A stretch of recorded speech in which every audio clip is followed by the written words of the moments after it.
আল্লাহ রাসূল সাল্লাল্লাহু আলাইহি ওয়াসাল্লাম বলেন, ও জায়েদের বাবা, টাকার প্রশ্ন আসে না, টাকা লাগবে না, আপনার জায়েদকে আপনারা ফিরিয়ে নিয়ে যান, কোনো আফসোস নাই। জায়েদকে বলে, জায়েদ আসো আসো, আমার কাছে আসো। আসার পর জায়েদ রাদিয়াল্লাহু তাআলা আনহু রাসূলের সামনে আসেন। সামনে আসার পর তার বাবাকে দেখতে পান, তার চাচাকে দেখতে পান। দেখার পর তেনাদেরকে চিনে ফেলেন। রাসূল আকরাম সাল্লাল্লাহু আলাইহি ওয়াসাল্লাম জিজ্ঞাসা করেন, জায়েদ, ও জায়েদ, এনাকে চিনোনি? বলে, হ্যাঁ ইয়া রাসূলুল্লাহ, এনাকে তো চিনি, ইনি হলেন আমার বাবা আর ইনি হলেন আমার চাচা। বলে, ইয়া রাসূলুল্লাহ, ছোট্টকালে দেখেছি কিন্তু চেহারাটা এখনো মনে আছে। জায়েদের বাবা বলেন, ইয়া রাসূলুল্লাহ, আমাদের জায়েদকে ফিরিয়ে দেন, আমরা জায়েদকে নিয়ে যাব।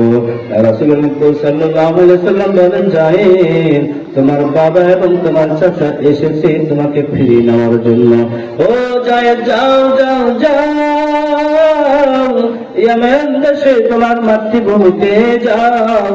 তোমার মা পাগল করা হয়ে গেছে, পাগলের মতো হয়ে গেছে, তোমাকে তালাশ করতে করতে শুধু জায়েদ জায়েদ বলে কান্না করে। ও জায়েদ, যাও যাও, তুমি তোমার ভূমিতে ফিরে যাও।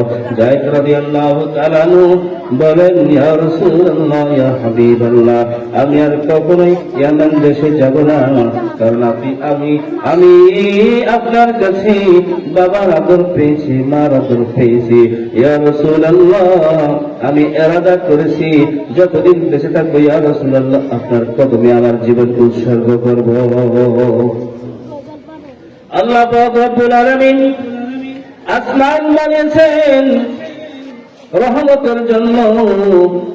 আল্লাহ পাক রব্বুল আলামিন আল্লাহ পয়গম্বরকে পৃথিবীতে পাঠাইছেন জমিনের জন্য রহমত বানায়া, গাছের জন্য রহমত বানায়া, পশু পাখির জন্য রহমত বানায়া, মানুষের জন্য রহমত বানায়া, বৃক্ষের জন্য রহমত বানায়া, হরিণের জন্য রহমত বানায়া, সমস্ত কীট পতঙ্গের জন্য রহমত বানায়া আল্লাহ পাক রব্বুল আলামিন আল্লাহ পয়গম্বরকে পাঠাইছেন। আল্লাহ পাক রব্বুল আলামিন বলেন, পৃথিবীর মধ্যে যত মানুষ আছে সমস্ত মানুষের দিক দিয়ে আমার পয়গম্বরের মর্যাদা, আমার পয়গম্বরের শান, আমার পয়গম্বরের চরিত্র হলো সমস্ত সব কিছু থেকে একেবারে উৎকৃষ্ট। ইন্নাকা আলা খুলুকিন আযীম।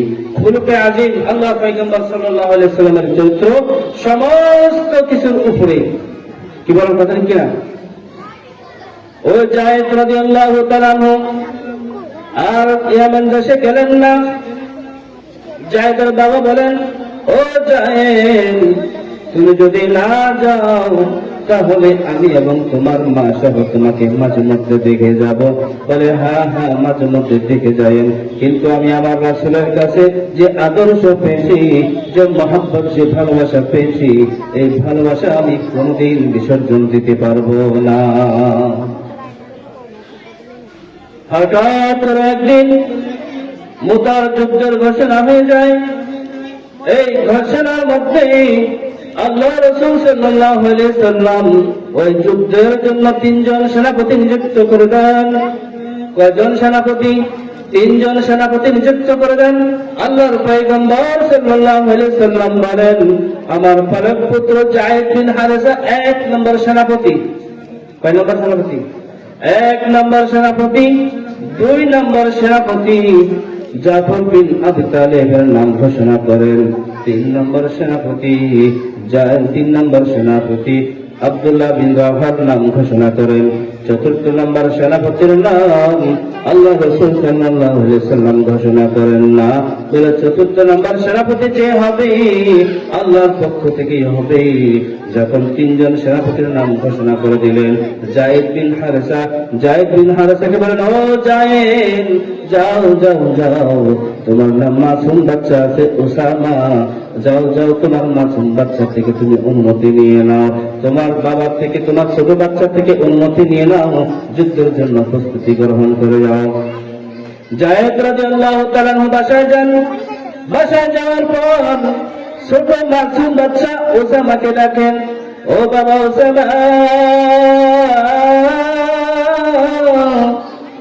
কোথায় তুমি আসো, আসো আমার বুকে আসো, আমার কোলে আসো, তোমার বাবাকে বিদায় দাও, বিদায় দাও। আর হয়তো তোমার বাবা কোনোদিন ফিরে আসবে না। ইসলামের মর্যাদা, ইসলামের মর্যাদা আমরা দিতে জানি না। ইসলামটা কিন্তু এমনিতে আসে নাই, বহু রক্তের বিনিময়ে, বহু যুদ্ধের বিনিময়, রাসূলের দন্দান মুবারক শহীদ করার বিনিময় ইসলামটা আমরা পেয়েছি। কথা বলে ঠিক কিনা?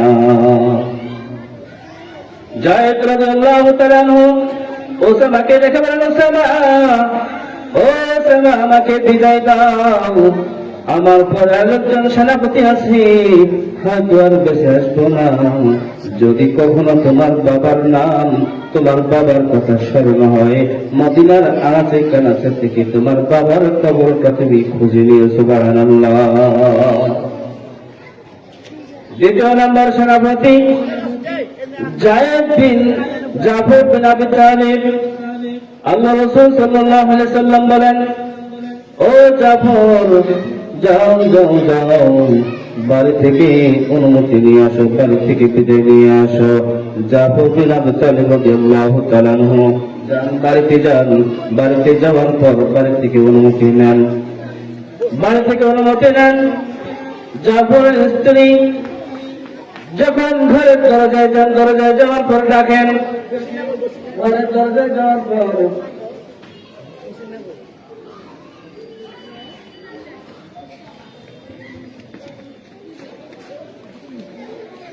আল্লাহ পাক রব্বুল আলামিন